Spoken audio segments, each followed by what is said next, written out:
Salam doktor. Salam. Psixiatriyada istifadə olunan dərmanlar asılılıq yaradırmı? Bilinən yanlışlardan biri də psixiatrik dərmanların asılılıq yaratmasıdır. Təbii ki, bu düzgün bir yanaşma deyil.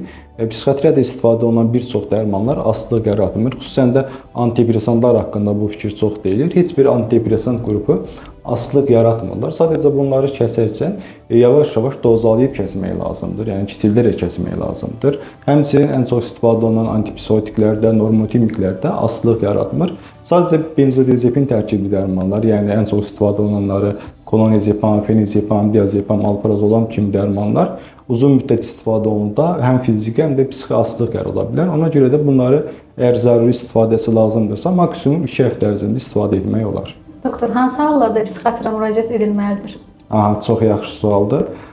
Çox təəssüf ki, bizdə psixi sağlamlıq bir qədər göz ardı edilir, somatik xəstəliklər qədər fikir verilmir. Ancaq bir çox hallar vardır ki, bunlarda mütləq psixiatra müraciət etmək lazımdır.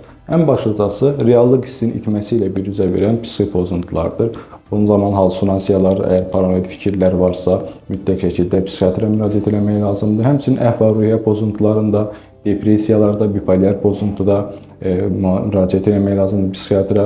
Nevrotik hallarda stresslə bağlı, xüsusən də geniş yayılmış anksiyete pozuntusu, yəni generalizə olunmuş təşviş pozuntusunda, sosial fobiyalarda, panik pozuntularda, uşaqlarda autizmdə, diqqət çatışmazlığı, hiperaktivlik pozuntusunda, əqli inkişafda gerilik olanda, qocalarda demensiyada, müxtəlif psixi davranış pozuntularında mütləq şəkildə psixiatra müraciət etmək lazımdır. HCC Clinical Hospital.